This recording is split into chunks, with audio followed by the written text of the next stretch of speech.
Hi and welcome. This is Resolutions per Minute by Chilly Gonzales. It's from his Re-Introduction Etudes. It's number 15 and I'm delighted to be making this tutorial for Stephen. Tutorial performance stroke chat. It's a short one-page kind of piece. Resolutions per minute. Let's listen to it first of all, then we'll chat it through and then I'll probably play it through again at the end. Nice and steady. Pianissimo, he writes.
In the introduction to this piece, Chilly draws attention to the perfect cadence. There are 4 types of cadence. The perfect is, by quite a long shot, I'd suggest the most common, the most used. It's the movement from chord 5 to chord 1. For the next few minutes, let's just think in major. Chord 5, a G chord, going to a C chord. There's a feeling of resolution there. I can play it better by not moving as far with my right hand. I can also add a 7th to that G chord. So it becomes a 5-7, a dominant 7th chord. And let's think about 2 of those notes. That F, the 7th, wants to fall to the E. And the B, the 3rd, wants to rise to the C. I say wants to. I think that's because we've heard it was used. The first time that chord was heard, it would have been thought of as a dissonant chord and aggressive. But it's been used for hundreds of years. It's everywhere. And so now, I think because it's everywhere, we hear it so much, we know that that sound is going to resolve to that sound. So composers play with this, and Chilly talks about this in the introduction to this piece. A few other things a minute. So that goes to there. That's the 3rd, the 7th, 3rd, 7th, the same notes. Also go to F sharp major.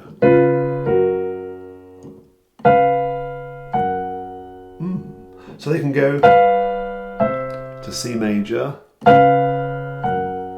or F sharp major.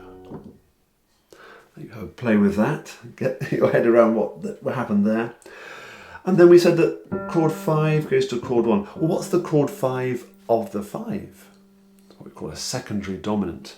1, 2, 3, 4, 5 is a D chord. So we could play a D with a 7th.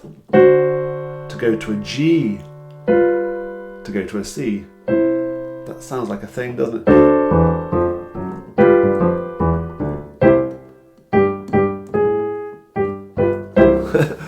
And there was another perfect cadence at the end there. You can have a dominant, I wonder if you can link up dominants. So we had a D goes to a G, goes to a C. Can you see what my right hand is doing? My right hand appears to be moving by semitones.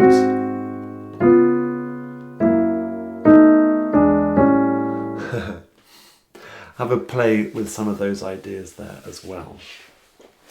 Now then, back to our music. We're not in a major key, we're in C minor, basically, for this one, aren't we? We have 3 flats. And at the very start, Chilly says, well, let's just play a perfect cadence going into each of the notes of a C minor chord. Now into the E flat, the relative major, into a G, and now let's just add a little bit of the other notes from the chords to that progression. There's that 7th falling to the, we're minor here, the 3rd. Let's get our ear used to that little extra note, and then the same thing on the E flat. Again the 7th, let's put the 5th in this time.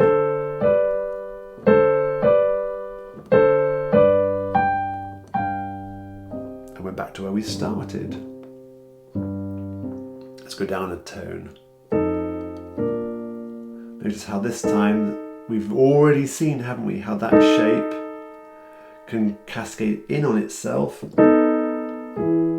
or, as here, out. It's called a tritone substitution.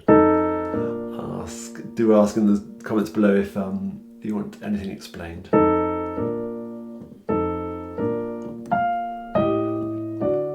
To D, to G minor, and then he just repeats that exactly the same.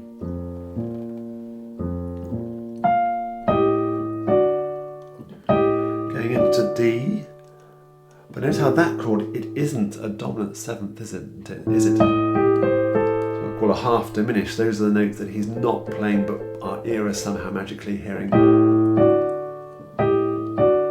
It's chord 2 to chord 5 to chord 1 in G minor. And then to finish off, like the start, to B flat, to A flat. He could have done, notice how the bottom note of my right hand has a nice line there, but instead he's done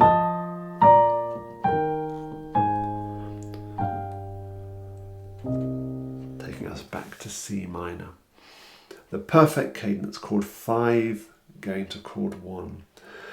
Let me play it through one more time. I ought to mention at the start he says, this ain't chopsticks. I hope that gets your mind running too. Chopsticks in 3 flats. Chord 1,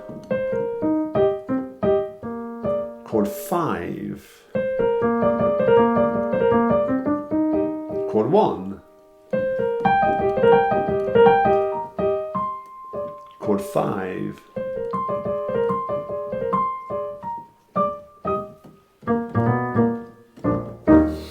so chopsticks is chord 1, chord 5, chord 5, chord 1. It just uses those 2 chords. I think that's what he's referring to there. Let's finish off. Resolutions per minute by Chilly Gonzales.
Thank you, Stephen, for asking about this. Any questions, as I said, do pop them down below. Take care. Bye-bye for now.